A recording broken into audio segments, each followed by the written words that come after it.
Hello and welcome to Season 2, Episode 18 of The Enthusiasm Project. My name is Tom, and today we've got some updates for you and some stuff to go over that I'm actually pretty excited about. So it's been a couple weeks.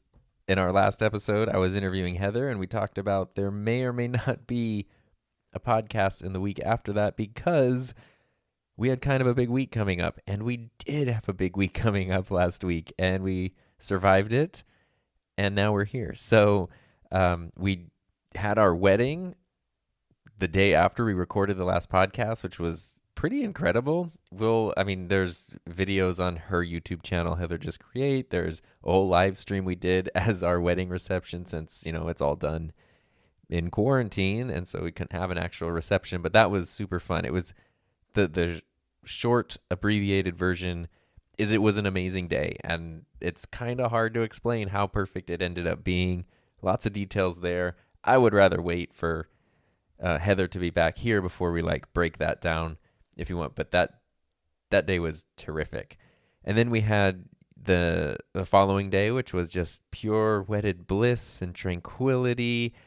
And then the next day we got a puppy. So that ended real quick. Not that there's not still wedded bliss, but there's wedded exhaustion happening where we just haven't slept much. And now it's been about a week and a half with the new puppy, who is terrific. He's super sweet and smart and adorable and all the good things.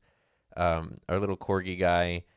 And he's just a puppy though. And, they need to go outside every couple hours, and we're just getting to know each other. So there's all that exhaustion, which led to not recording a podcast for last week because we're starting to feel like we're turning the corner towards feeling like humans again, but that was a lot. So that's why there was no episode. But we warned you of that in the previous one. So there are a few things to catch up on today. All that personal stuff, which is really fun.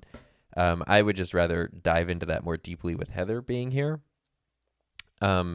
And for today, I had more, I guess you could call it on-topic things to discuss and to go over. And there's one thing that I've been working on and wrestling with that I don't have a handle on, and I kind of wanted to just go through it here in today's episode, which is titled, what the heck did I title it? Oh yeah, When the Things You Create Are No Longer Yours.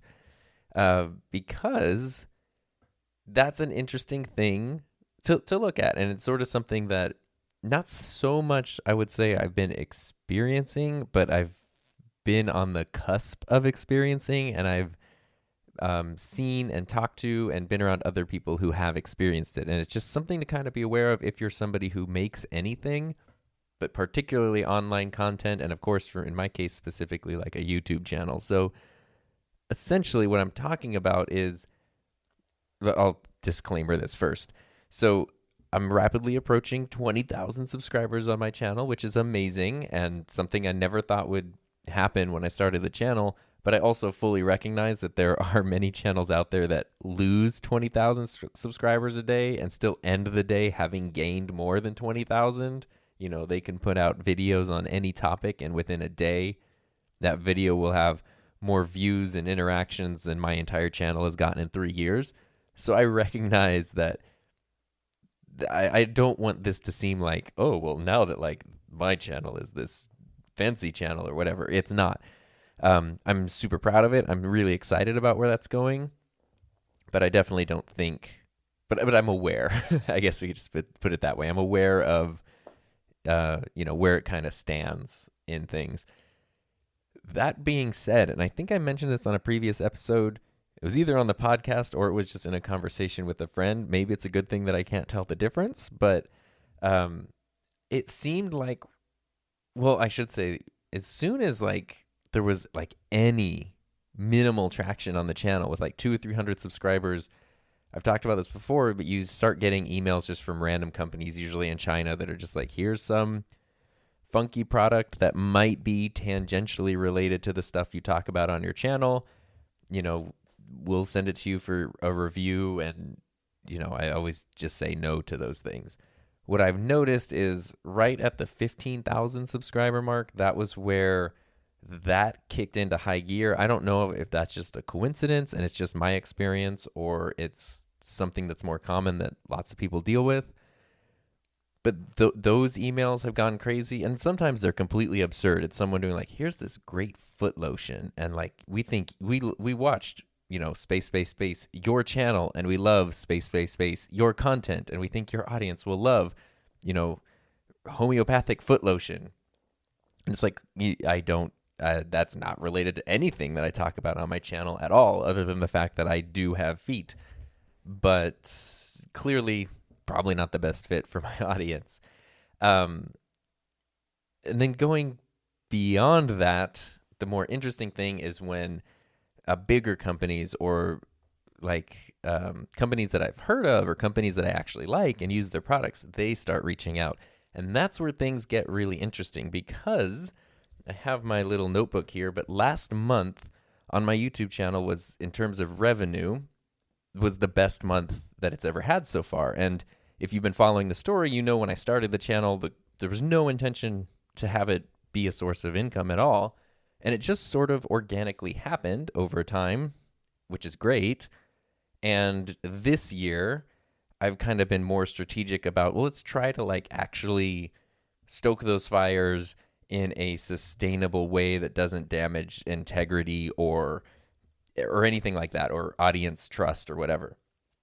And what I noticed last month was the channel did great. So between YouTube ad revenue, which is the smallest of these income streams, Amazon affiliate, Artlist affiliate, and Epidemic affiliate, those are really the main things. Between all of those, the channel earned $3,200, which is mind-blowing. Obviously, that's not the same income as a full-time job, but that's kind of cool, like to do this thing that you start on the side and have it bring in $3,200, because I would 100% consider that a life-changing amount of money. To the point where yesterday I was kind of looking at like, oh, there's a balance on my credit card. I'd like to pay it off, but maybe I should wait and get through this month and then do that with next month's paycheck. And then I was just kind of like, oh, I could actually just pay off that credit card balance, because there's more money than I'm always just budgeting for my day job paycheck, and not necessarily the YouTube channel, because I don't want to have to rely on that. And so little things like that really kind of show that, like, oh my gosh, like there is a difference here. And if you've been kind of following the journey, Heather and I started our LLC to try to be more proactive and make sure that everything is above board when it comes into income. And so that's great. And I'm excited about that. Of course, it's the world of YouTube and online stuff. So this month, that revenue could be $0. I'll add it all up tomorrow because it's the last day of the month. And next month it could be $40,000, and then the following month it could be $6. Like, there's not a lot of security there. So that's something to recognize. But the thing that's really interesting, I don't know if I lost my little Post-it note that I had all these very important things on. I guess I did. But while the YouTube channel generated $3,200 of income last month, I said no to $5,000 or more than $5,000 worth of income. And when I looked at that, I thought that was very interesting, because basically there were a couple companies that reached out and wanted to do sponsored content, and I just said no to all of them. And then there's of course the companies offering products and things. So the products are not really counting as money, but in terms of like companies showing up and saying, we want to do sponsored content, whether that's a video or an ad read or whatever, and we have, this is our budget. We'll give you this much.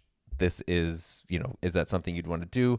That totaled about $5,000 last month, or a little more. And then on top of that, there were, lots of companies that try our wireless microphone system, try our foot lotion, try our weird camera lens thing that you're not interested in, or, at least those are kind of related to what I'm doing.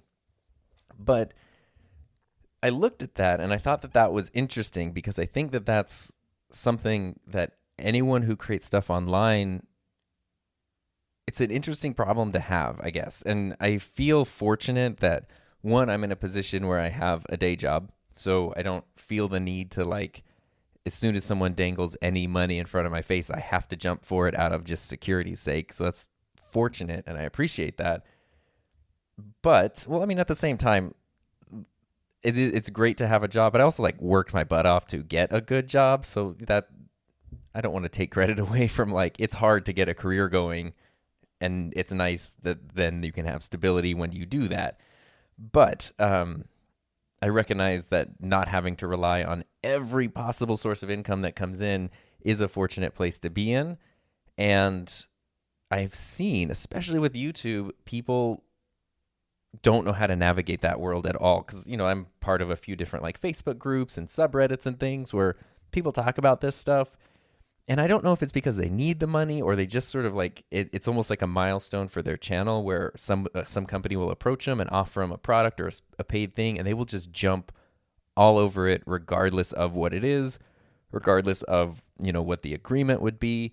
And it ends up being really negative for them in a lot of cases because it's not a right fit, or they're totally getting underpaid, or the audience turns on them or whatever.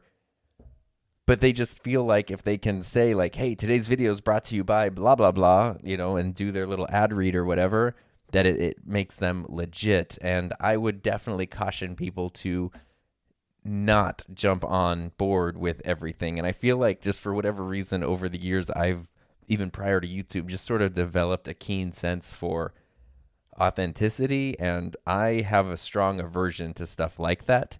So the idea of me doing those things, I don't like. And if I'm going to do anything that's paid or ads or sponsored or whatever, it kind of has to be under really specific conditions. And so I just say no to pretty much everything. There's a couple of things I'll say yes to.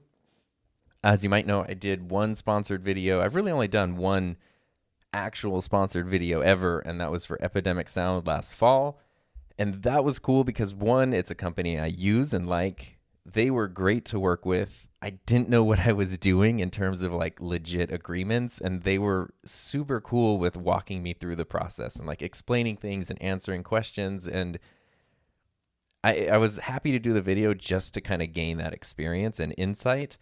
Unfortunately, I kind of don't think the video did that well because I haven't heard from them since. So there you go. But I think that was also a good lesson because while I use Epidemic Sound and I get lots of affiliate, conversions from people looking for royalty-free music, that specific video was Epidemic wanted me to explain and kind of go over how you would use a business subscription, which, it makes sense, but it's probably not exactly the thing that the people who watch my channel really needed the most. And so even though it was relevant, even though I wanted to do it, it probably just wasn't the best fit for the people who were watching my channel at the time. But I didn't know that, and I didn't know how to navigate that. And fortunately, it was still like a good experience and a good partnership, and it just wasn't the right thing at the right time. The scarier part is when that's not the case. So, I guess the thing that really got me thinking about this was the other day I was listening to one episode of MKBHD's podcast where he and I forget the guy's name, but his YouTube channel is Mr. Mobile, and they were kind of just talking about this stuff and how brand deals work, and they were talking about all their nightmares and dealing with brands that want you to make 18 revisions on a project, and things that lowball you, and even when you turn stuff down, your audience is going to say that you're sponsored and this, that, and the other thing. And like, yeah, I just did a video myself where I bought the cheapest microphone I could find on Amazon, podcasting microphone, to do a comparison of. And in the video I mentioned, this isn't sponsored. I bought this myself, like blah, blah, blah, blah. And there's still comments that are like, quit this like paid sponsorship nonsense, blah, blah, blah, blah. And it's like, I don't know how more clear I could be that like literally I just went to Amazon, searched, clicked add to cart, and then paid with my checking account. Like it's not, there's no sponsorships involved. I didn't talk to the company. I didn't ask for permission. I didn't do anything like that. Just kind of wanted to make that video. And, I'm at a very small scale, so a larger channel is going to deal with more of those things. But hearing those horror stories just from bigger creators just sort of got me thinking, because they were talking about sometimes companies will show up and they'll be very specific with like, we need, you need to say this, this, this. You can't say anything negative about the product, blah, blah, blah, blah. And then they have to, luckily they tend to say no. And I'm going to kind of come back to those guys in a second. But the only other kind of sponsored stuff I've been able to do so far is with like Polar Pro has sent a lot of stuff, like a shocking amount of stuff. Even when the channel was really small, they sent like really nice filters and things to me, which is great. And that was more out of just like support. And I was okay with that because I had bought lots of Polar Pro stuff on my own. Like since before I even had a YouTube channel, I was buying their stuff and I like it. And so when they reach out to me on their own and they go like, hey, we want to send you this or whatever, that's cool. They never have asked to actually make a video about it. They've never had me sign anything. There's no contracts. They never said I had to say anything good about it. They literally just like, we want to send you this just to send it to you. And then I end up making videos about it because I like the things and they're cool and I want to. But in those videos, I specifically say like these things were given to me, that I didn't buy them. And, there's one video where I was like borrowing a Polar Pro filter for the video, and then they saw that video and then they sent me my own version of that filter, which was just like a super nice thing to do.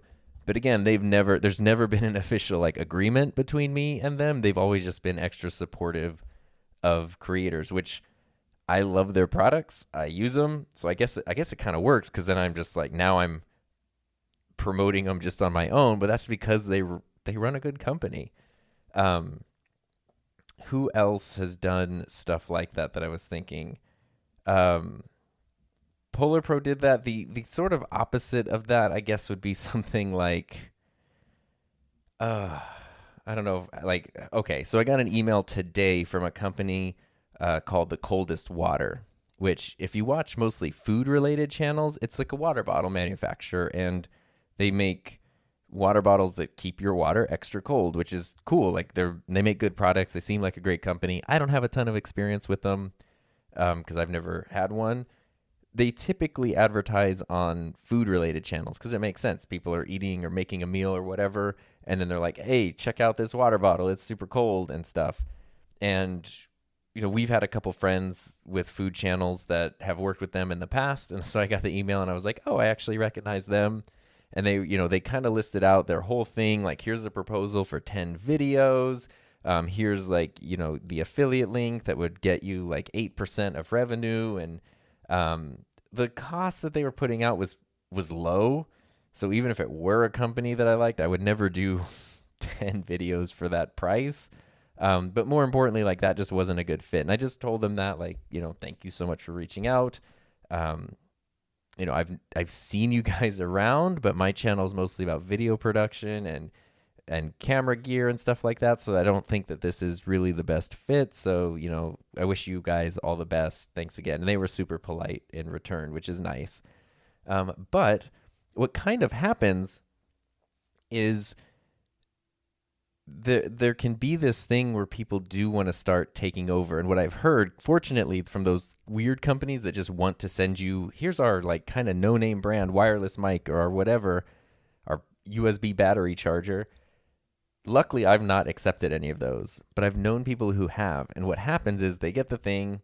There's not really an agreement, like there's no official contract or anything like that, but the company will relentlessly, like daily or multiple times a day, send emails to them going like, where's that video? How's the video coming? Where's the video? Where's the video? And it's like, I don't know who would make a video for a $29 product, but that's this thing where now it's like, my channel is not your channel. Like, this is my thing to do what I want. And I think people run the risk of, I guess it's like a form of selling out, but they're literally giving up the thing that they've created. And that's kind of one of the things I've talked about. I don't remember if it was on a podcast or not, but NordVPN reached out to me recently. And this, I know that sounds like I'm going to do an ad read for Nord.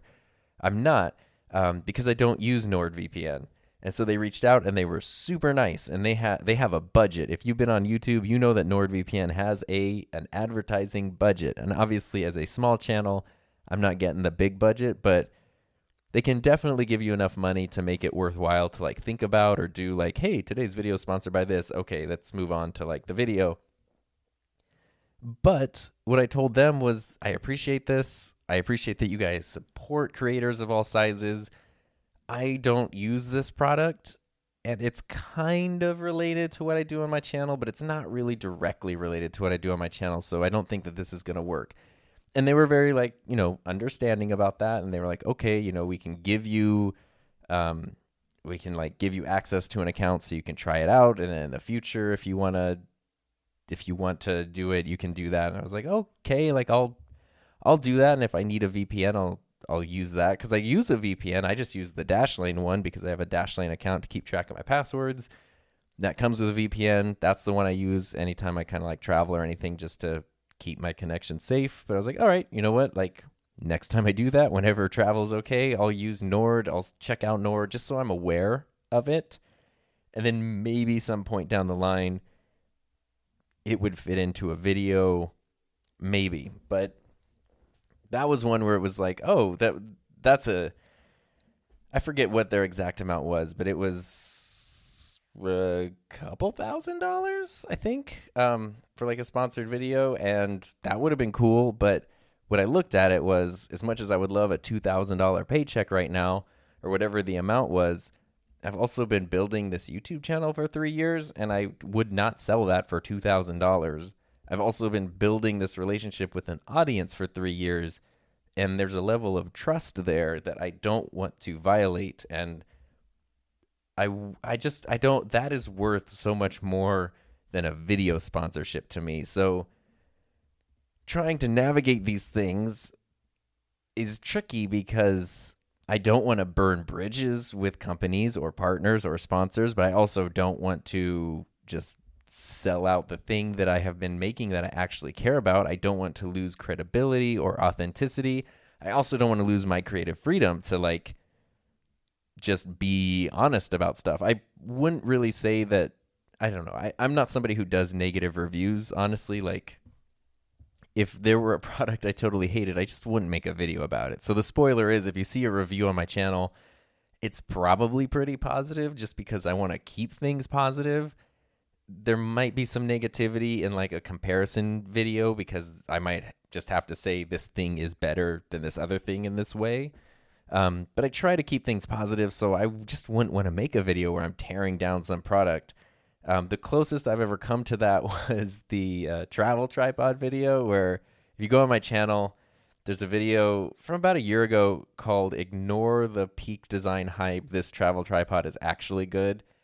And basically, Peak Design, which is a cool company that makes awesome products, came out with this travel tripod. They like announced it like a year ago, and I think it might have been Kickstarter-y. I'm not sure. But they were so aggressive with like their influencer marketing, and that tripod was everywhere, which is okay. Like that happens. But then every person who reviewed it had the exact same talking points, like down to, let's talk about the box that it comes in. It's like, I do not care about the box that a tripod comes in. I will see that for 2 seconds before I take it out of the box and throw the box away. Please don't spend 2.5 minutes of your video telling me how beautiful the packaging is on this thing. I know that like hints at, well, if the packaging is quality, the product is quality or whatever, but it really bothered me. And the thing that also bothered me was a lot of people who were making videos about it were sort of like over exaggerating the inconveniences of traditional travel tripods. So I haven't used the Peak Design tripod, but it does look like it solves a lot of problems. It also introduces a couple other ones. But if you've ever traveled with a small travel tripod, you know what's nice about it, and you know what's kind of clunky about it. This seems to kind of address some of those issues, which is great. But the issues it addresses are not, it's literally, it was like those late night infomercials where it's like, are you tired of, this terrible thing happening? And it shows the black and white footage of someone like overreacting as they fumble with like a bowl of chips and it spills everywhere. And it's like, who is struggling this hard, really? It was kind of like that. Like, oh my gosh, undoing the legs on your regular travel tripod is so difficult and blah, blah, blah. And it's like, in my video, I show you can set up this tripod in about 8 seconds. Like, it's not It's not difficult at all. And the problem I had with that was really that the Peak Design tripod is very expensive. There's a couple different versions, but it ranges from like, I don't know, $400 to $600 depending on which one you get, which is a lot of money. You can get a great travel tripod for $100, $150, maybe close to $200 will get you one that'll last like the rest of your life pretty much. So I didn't like that people were seeing this thing and then feeling that they had to spend $600 to get a good travel tripod when that just isn't the case. And there's things about it, like the mounting plate, kind of the way the ball head works and fits into stuff, that is actually more inconvenient, I should say, than a traditional travel tripod. So I kind of made a video response to that, which is really just a review of my travel tripod that I like, but it's angled from the point of view of don't spend $600 on like this hyped up overpriced tripod. You have a lot more options. And it was just to try to steer people towards a more budget friendly alternative. That's about as negative as I've ever gotten on my channel when it comes to product things. And I feel bad because I'm sure like there are Peak Design products that I like that I think are interesting. I'm sure that they're a fine company. I just didn't like the way that they aggressively marketed that. And then it kind of came back around a couple months ago because I think now, like, whatever it was, the campaign had been funded and now it's actually available for release. So there was another wave of, like, these tripod videos. And I was just like, God, this friggin' tripod. Like, I can't escape it. I understood when it was on all the photo video channels I watched, but I'd be then watching a channel that has nothing to do with, like, photo video. And they would go like, oh, cool, like, let's set it up on this new tripod we got. I'm like, you too? Like, you're not even in this niche. It was driving me absolutely insane. So that kind of stuff bothers me. And those are a lot of that stuff that I've never been part of a campaign like that. And I probably would never be allowed to be part of a campaign like that. But just this past week, Sony released a new camera. If you haven't heard, I heard because there were about 23 videos in my subscription feed about this camera, which is like a little point and shoot camera that Sony released that's kind of designed for YouTubers and vloggers. And the reason I know that is because almost every video about it in all caps had the word YouTuber and vlogger in it. So from what I had heard from some of those creators was like Sony doesn't pay them. It's not a deal. They just sort of send out the camera early, and that's cool. Sony cameras are wonderful. Sony is a cool company. I find it hard. They're getting a lot of that much advertising for $0 is great return on their investment. Just send out a camera and you get that. So I feel like some people must have had kind of a paid deal or others. I don't know. Anyway, it was clear it was kind of the same thing, like the same talking points, especially with how similar the titles were. So it was clearly like there must have been a sheet that was like, emphasize this, point out these features, blah, blah, blah. And it just drove me up a wall because I'm not going to watch any of those videos. Like, there were a couple of them. I think it was Gerald Undone did a video. I did watch his just because I like him and I know I kind of trust him more.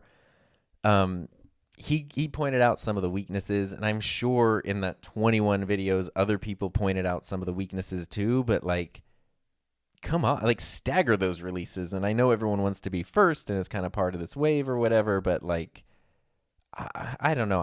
I know it's not cutting edge, but I'm so much more interested in the person who's like, oh, I got this thing a few months ago. Let me kind of tell you the pros and cons of it, rather than like, well, the company sent me this a week ago.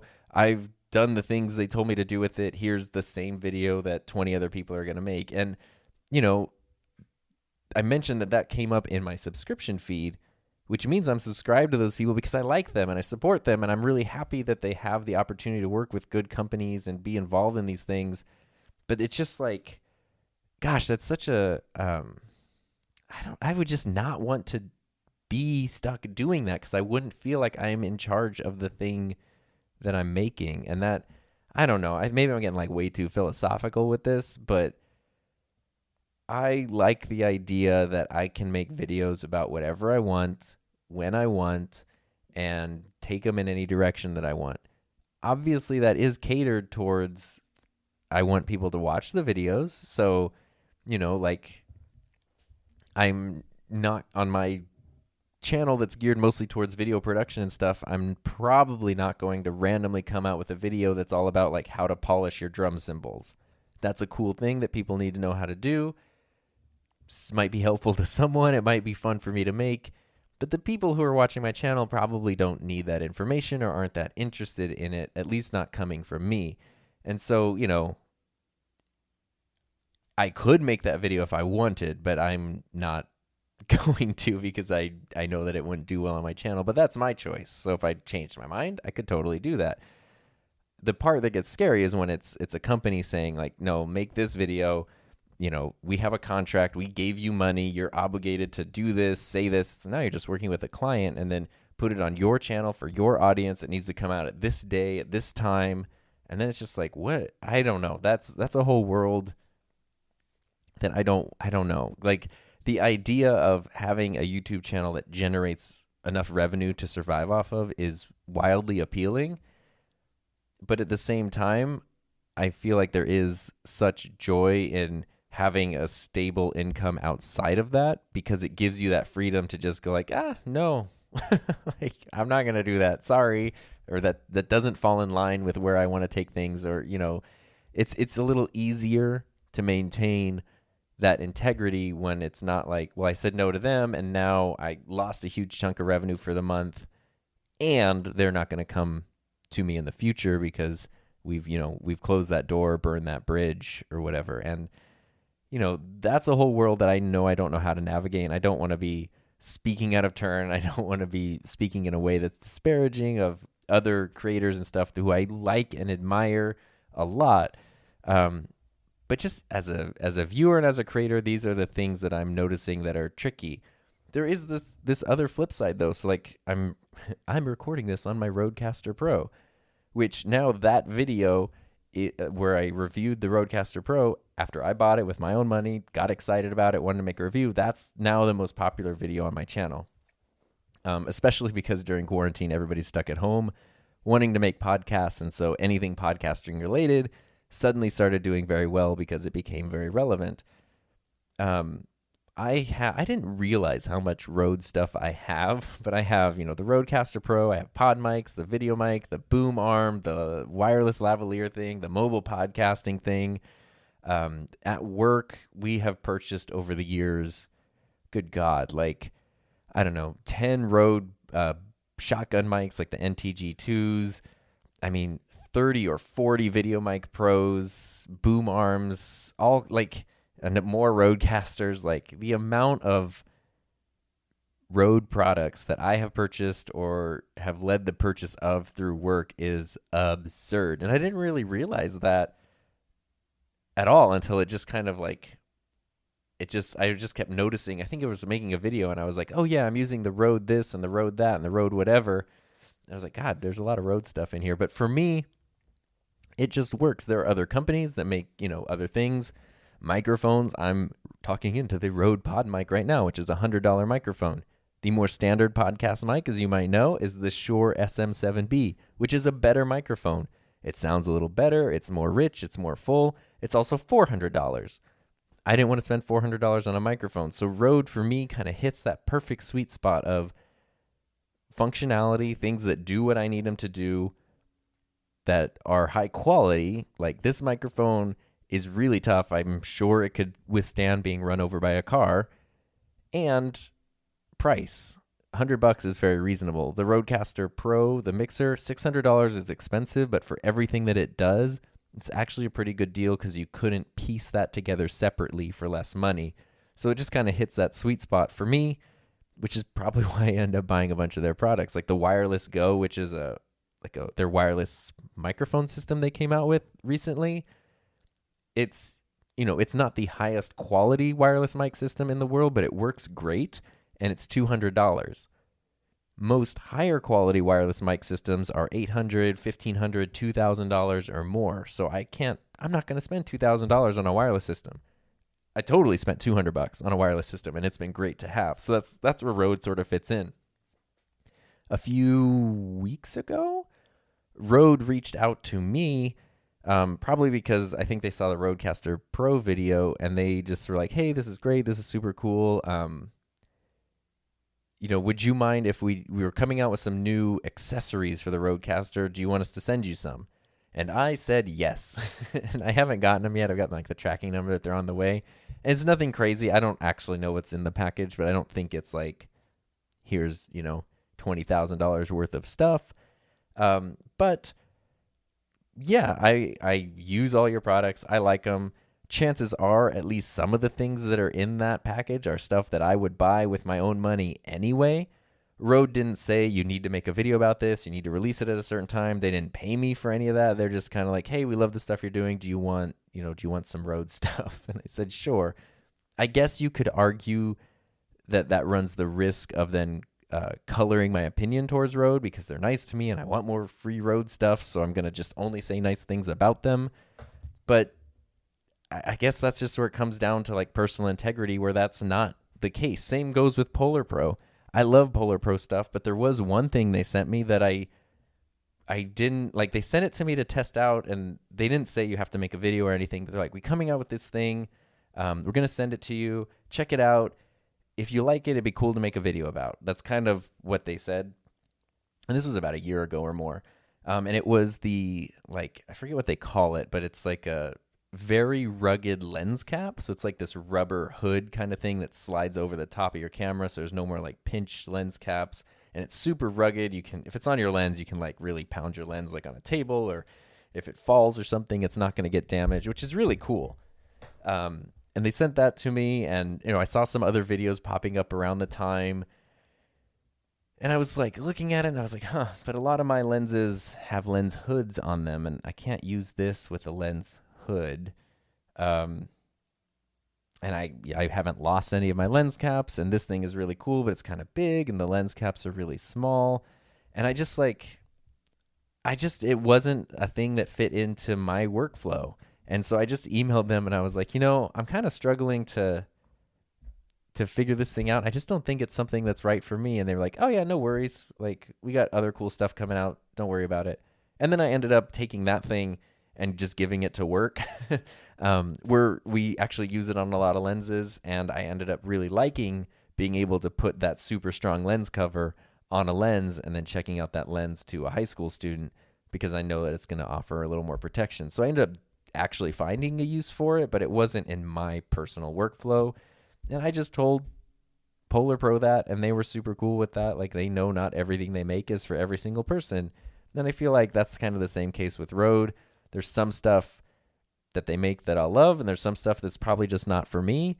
I was pretty clear about the pod mic. I think it's a great microphone. I love it.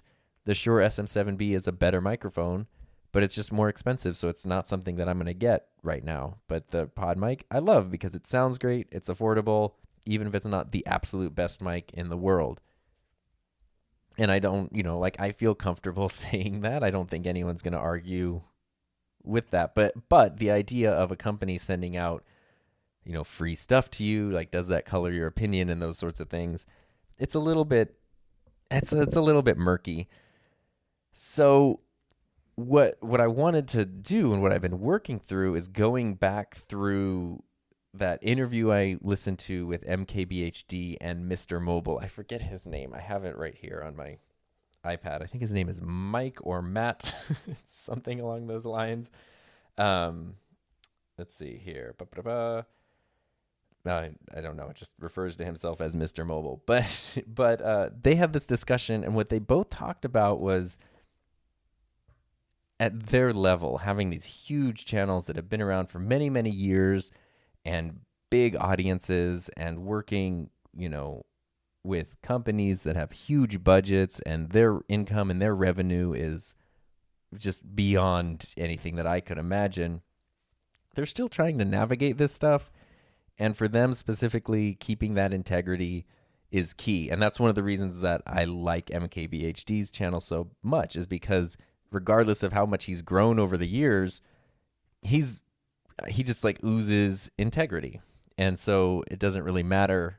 I just trust whatever he says. It doesn't really matter if it's something that's sponsored or something was given or whatever. I just trust what he says, and I feel like he's going to be honest with us. And they talked about, both of them work to develop an ethics statement. I was like, that's interesting. And so I found the ethics statement from Mr. Mobile, where it's long. It's just on his website, mrmobile.tech. It's like one of the 3 menu options. And he kind of goes through and explains, he kind of gives background onto why an ethics statement is important. And essentially, he starts off by saying journalism and paid advertisements should forever stand as far apart as possible. Media companies that maintain the traditional firewall between these worlds are the ones I respect the most. And then he kind of explains, like, for him and, in 2020, it's easy to find yourself building a brand or a company that sort of blurs that line.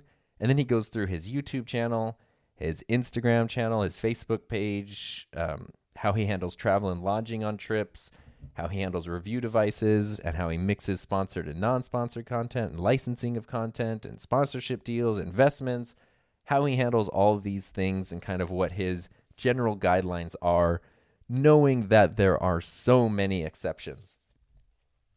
It's a really interesting read. I'll link it in the show notes for this episode just because I find it pretty fascinating. And I've been reading through it and wanting to use it as a template to build my own ethics statement. This one is way more in-depth than anything I would need. And also, I find it a little bit too wordy. I'm sure with an audience as big as his, being wordy and trying to like outline every possible scenario, something that's important, I would like something that's a little simpler. But what this does, like one thing that pops out on the YouTube channel is, let me see if I can find it really quick.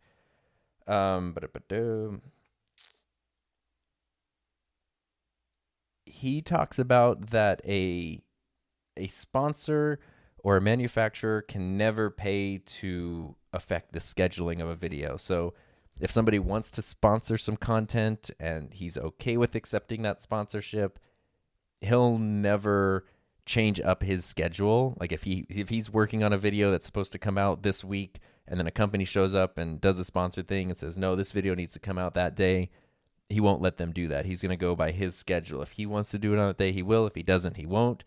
I think stuff like that is really, really important. So I'm kind of cherry picking some of these ideas along with some of my own ideas, which that's sort of what I've been workshopping. And so some of the things I'd like to put a brief ethics statement on my website, in my video descriptions, and then also in my media kit. Because the media kit is so funny. I talked about making it a few months ago when I was like going through starting it. And I've been updating it every month since. And it's been this fascinating thing because it's a fun little project to work on. It's like a design layout project that I like. But also you're updating statistics and numbers every month. And so you're sort of keeping track of these minute details that I would never keep track of on my own. And it's cool to see things go up and things go down. And well, it's cooler to see them go up than down. But that's been a fun thing to do. The interesting part, though, is the media kit is like, hey, here's me, here's my channel, here's what we do, here's how to reach out to me if you're interested in. And it sounds like please, please, please. And then people find the media kit and reach out to me. And I'm like, no, sorry. I just turn them down. I feel really bad about this. It kind of reminds me, this is a terrible story to tell. And I'm sorry, but it's sort of relevant. Back in college, maybe like 15 years ago, I had a friend, like a quasi friend, somebody who we were friendly, but it just was kind of like, there wasn't like that total kinship. When you meet someone, you're just like best friends, you get along really well. It was just sort of like, I like you and it's kind of enjoyable to hang out, but I also like get tired of you. And I don't know what happened, but I remember us getting into like an argument, like a straight up, like we're not talking, there's an argument, you're 21 years old and these things happen. And then I remember they called me late at night and there's this whole thing of like, it was just, oh my gosh, just total drama argument. And it ended with us not talking for a while. And I just felt terrible because I wasn't even quite sure what happened. And then beyond that, I felt bad if I had done something that hurt somebody else and all this stuff. And time went by and I just really felt like apologizing. And I apologized. I reached out and I think I wrote an apology, just kind of like heartfelt, how I was feeling, what I was apologizing for, and all that stuff. And they were very happy to get that message. And then they had taken the apology as like, oh, cool. Well, let's start hanging out and start doing all this stuff together again. And I was like, no, like that. I just wanted to apologize, but I didn't want to like open up. And then it kind of made things worse a little bit, which I feel very badly about. And so that's kind of what it reminds me with the media kit, where it's like, hey, like reach out to me. I'd love to work together, blah, blah, blah, blah. And then people reach out to you and you're like, oh, no, sorry. No, not you, which isn't really what it is, but it is, what's a good fit, what's natural, what's authentic. For example, Artlist. I haven't done any sponsored work with Artlist, but they were the very first royalty-free music site that I ever signed up for about 3 years ago. And I've been using them a lot ever since. And I made a video about Artlist, and then they saw that video, and then they sent me a thing to sign up to be part of their affiliate program. And so that's where my Artlist affiliate thing started, which is cool. And I love that. So if people want to get royalty-free music, they can use my link. They get like an extra 2 months for free, and then I get $20 every time somebody signs up, which is great. And I use Artlist. I was using Artlist yesterday in a video. Like I use them all the time. But we haven't done official sponsored stuff. They still found my media kit. They reached out to me, and then they offered feedback on it, which was cool. They were like, oh, hey, those Artlist things would be cool to have in that media kit. And I was like, oh, sure. Like I didn't think it was an officially sponsored thing, so I didn't want to put it in the kit, but I put, a little thing about working with Artlist and doing affiliate stuff with them. And then they were like, oh, this is a PDF. It's electronic. So anytime you mention a video, just any video in it, you should like make it a clickable link that'll take the person to the video. And I was like, of course, like I'm making it as a PDF, but nobody's printing this thing out. Like everybody's viewing it digitally. Why not take advantage of that and like make things clickable and interactive and stuff on it, which I ended up doing. And they just gave me that feedback to be helpful for no other reason. And it was great. And so there's these really cool partnerships that can develop, and the media kit has been interesting for that, but it's also been funny to have to then turn people down because it was effective. But having that ethics statement, I think, is really important. So that way, as soon as somebody approaches me, and if they're coming at it, well, no matter how they're approaching me, if they found it through Kit or video descriptions or websites, that info is there front and center. And so if they want to do something that goes against that ethics statement, it should just be very clear that like this isn't going to work. Because what I have really learned is the value of personal reputation, the audience, and the trust and relationship between you and your audience. And I've seen so many people take that for granted or not respect it and then damage it. And it's one of those things that takes a really long time to build and a really short amount of time to break. And it's very difficult, if not impossible, to repair. And I don't want to risk doing that. I want to I just want to make sure people trust the things that I am saying. And that makes me feel good. That also gives me that creative freedom. So it sounds kind of like high and mighty, like this is my ethics statement. Sorry, microphone company. But really, it's like this is the thing that's going to guide me, and it's going to give me creative freedom, because it means that even if I have gotten to a point where I'm working with a company on something, it's going to be within those bounds. And so I'm still going to have that creative freedom, because that will have been part of our discussion. And creative freedom, like, it's not like I want to do anything crazy, but I just want to make sure, I can point out negative things. If there is a negative thing someone needs to be aware of, I can acknowledge that competitive products exist in the world. Like in my epidemic video that I talked about, somebody just yesterday was asking, oh, like, how does this business licensing work? This is the situation I'm in. I want to use a song for this purpose, blah, blah, blah. And I explained, like, oh, for the business license, your client would need to sign up for the subscription and then give you access. So they own the licensing, but then you can go in and use the resources for the product that you're making for them. And he was like, oh, that doesn't really work for what I was looking for. And then even though it was on the epidemic video, I was like, oh, then you actually might want to check out Artlist, because they have a different licensing method and it might be more in line with what you need. It's fine. Like, acknowledging both companies are great, but they serve different needs. And so I don't want to have to be in a situation where I'm talking about a product and just because it's sponsored, I have to pretend. And I think we've all seen this. This is the best product ever and nothing else exists. And how many times have you seen, especially on YouTube, someone, whatever, it's a camera, a phone, they'll be like, this thing came out and it changes everything. And then like the next day or the next week they come out, this is my new blah, blah, blah. And you're like, what about the one from last week? I thought that was the new one. And then meanwhile, I'll use a camera for an example.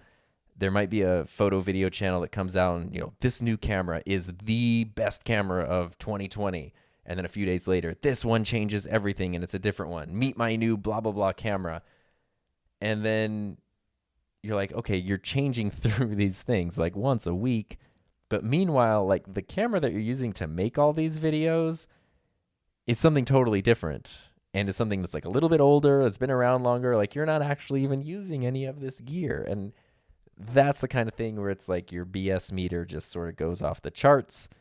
And I don't really like it. So finding ways to work authentically within that, I think, is very important. Just to not to belabor the point too much, we've only spent 51 minutes on it.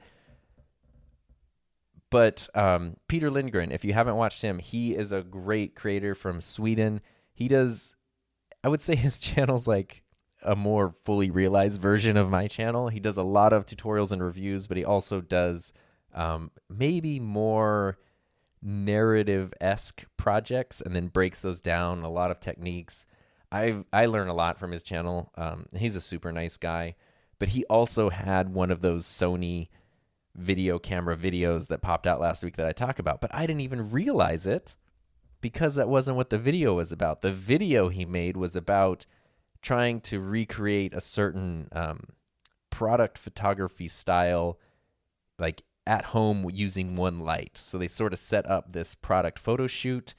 They had one light and they were taking a bunch of different photos with the light in different positions and giving different effects. And they were using Photoshop to composite it all together. And the end result was this really slick, professional looking product photo or promotional photo, which was awesome. And I learned, like, I've been using Photoshop since 2002. I learned like 5 new things about Photoshop that I didn't know in all this time from watching that video. And in that video, whether or not he had to, I have no idea. But he just at one point goes like, oh, look, I got that new Sony camera. Let's use this to take the photo for the thing. And then that's kind of it. They don't talk about the camera, don't talk about the features. He just mentions this is the camera. And then you kind of like see it on the tripod and, they use it to take the photos. To me, that was so wildly effective because I was like, oh, cool. And it was impressive too because I was like, oh, the results are from that camera. That camera gives good images. It looks great. It's cool that they were trusting this project to something that's so new and so small. And I thought that was so much more effective than just the standard thing like that everybody else did. And so I think there are smart ways to be creative about it. And then, of course, not every company does it. I've known people who, they do sponsored content and the company will pay them, will give them a decent paycheck, will send them a free thing of the product, and we'll just say, like, make a video about it. Like, make a fun video. And that's kind of the only guidance they're given. They're not supposed to talk about any features. They're not supposed to not talk about anything. They're just sort of like, just have fun with it. I think that's awesome. And I think that the companies who approach things that way are probably the more successful in this field because they understand the importance of enabling that authenticity and relationship between the creator and their audience. I feel like we got in the weeds a little bit on this one, but that's okay. So long story, extra long, that's kind of the thing that I've been working over as the channel has been growing, even though I recognize it's not nearly like any of the biggest channels out there, but trying to lay that strong foundation. I have found that I would love to, there are companies I would love to work with and I would love to, increase the revenue the channel brings in, but I don't want to do that by sacrificing, relationship and reputability and authenticity, and navigating that can be difficult, but it seems like the development of something like an ethics statement is a good way to just put it out there upfront for everybody, for your audience, for potential partners, and for yourself, so that everybody's on the same page and everybody can understand where you're coming from. And so that's something that I want to develop. Hopefully next month when I update my media kit, I'll have it ready to go, and then I can even update you guys on it. You can go check it out and then beg, borrow, and steal from it if you need something that is kind of the same, because again, I think that it is a really helpful and really valuable thing to have.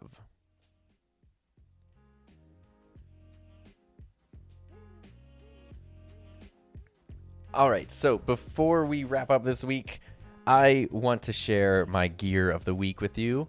You can always tell when the lo-fi royalty-free music comes in, and that's what we're going to talk about. And believe it or not, my gear of the week is from Rode. What? So again, this is a not sponsored segment. I'm reaching over to actually grab this thing, which is stupid because this is an audio-only experience. So why do I need to actually be holding it? But it makes it more authentic, maybe. So this is interesting. I talked about the Rode Wireless Go, and you might have seen it. You might have it. It's a really awesome little wireless thing. People have been doing cool stuff with it, and Rode just came out with a little accessory kit for it. It's $30, and it's called the Interview Go. And basically, it's a long, skinny plastic pole that the transmitter for the wireless thing clips into. And then it has a foam windscreen that goes over the top. When you're done, basically looks like you're holding a news reporter's field microphone. And the transmitter of the Wireless Go is a microphone. And so essentially now you just have it on a stick and you can, interview people and use it as a wireless handheld interview microphone. I saw that and I thought that was really cool because I had been thinking about getting like a standard handheld mic to just use.